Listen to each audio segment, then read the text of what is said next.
Good morning, I'm Kelly. And I'm Caitlin. And today is the day that you learn how to make homemade marshmallows and then smash them between peanut butter cookies. Yesterday's peanut butter cookies. It's the 1-2 punch week. So yesterday we taught you, yeah, we should stick to what we know, not punching people.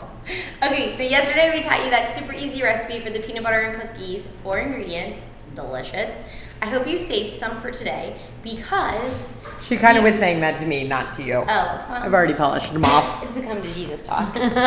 So, when we first did this recipe, we smushed them, the peanut butter cookies, with a homemade marshmallow in between. So, that's the recipe today, homemade marshmallows. I'm not going to do the whole process because it's kind of involved. Do you realize that you have sugar all over your hands? Yeah. Well, I mean, just get mentally prepared. Okay.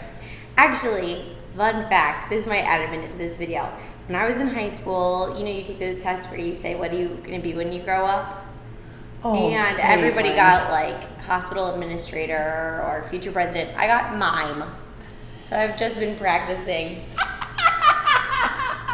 Okay, back to the marshmallows. So homemade marshmallows, it's really easy. It's truly easy, but it's probably a technique that people at home are worried about because you need specific temperatures, a thermometer that can read past 200 degrees. You also, use ingredients. Gelatin. Yeah, I was going to say ingredients that you don't use all the time. Okay, so for the two things that I wanted to say, the two things that when I first started making marshmallows, I was like, dear Lord, was gelatin. I had worked with it before, but it still made me nervous. So what you're going to do is you are going to pre-soak your gelatin in water. It starts like a powder. Pouch, yeah, powder. Yes. Okay. And in our recipe, I used 3 of these, and then you just keep them in water. And what you're going to do is in another pot, you're going to boil together for about 8 minutes. Corn syrup, sugar, water.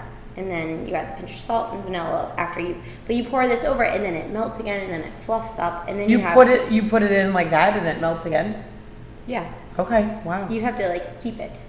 Okay. So it becomes like a disc. Dun, dun. Gelatinous.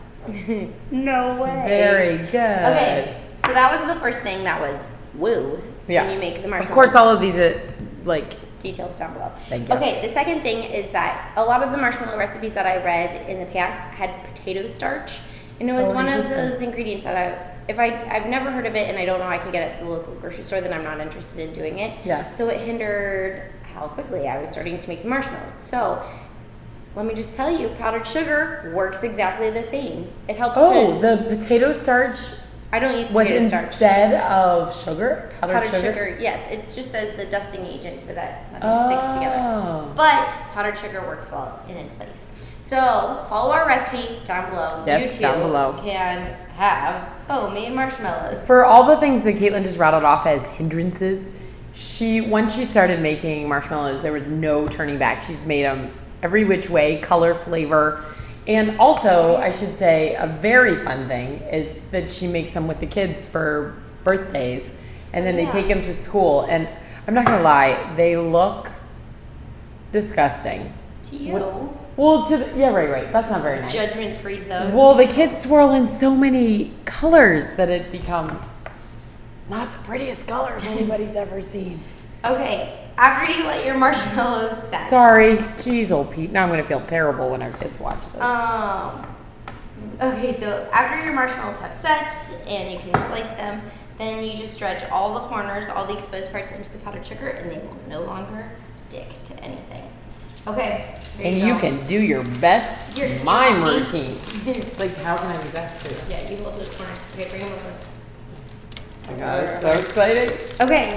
So I've been thinking about the fact that I'm about to do this recipe and pull out my blue torch. Should I pull back or what should I do? Whatever makes you feel the most comfortable. And I've kind of decided that this is like my version of a Hummer, driving a Hummer. I'm really overcompensating for some things by pulling out my blowtorch. What are your thoughts on it? Okay, caramel bread. Because your homemade marshmallows are a little bit thicker, you want to make sure that you get the sides too, so that they're ooey. Everything's fine. I'm not going to hurt you. There you go. And you don't want to burn or toast them until you're about to eat them. And you could also broil them in the oven. Well, or do it on a campfire, like a s'more style. Yeah. Name the last campfire you were at. Caitlin, actually, in Michigan, every year I go to campfires. Okay, sandwich. Oh, no, we gotta run away. Smush them Look at down. that. What is happening? Get down on the get down. 1, 2, punch. Get down on the get down. You could also add a layer of chocolate, like a proper s'more. Another thing that Caitlin did recently that to describe as life-changing would be an understatement was s'moreos. I think you were inspired by a Pinteresting idea. Yes.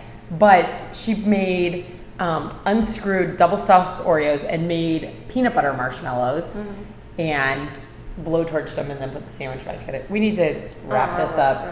The wheels are falling off. Thank you for watching. We have lots more good stuff. Stay tuned for more 1-2 punches. We'll be back tomorrow. This is Cooking with Caitlin. Goodbye.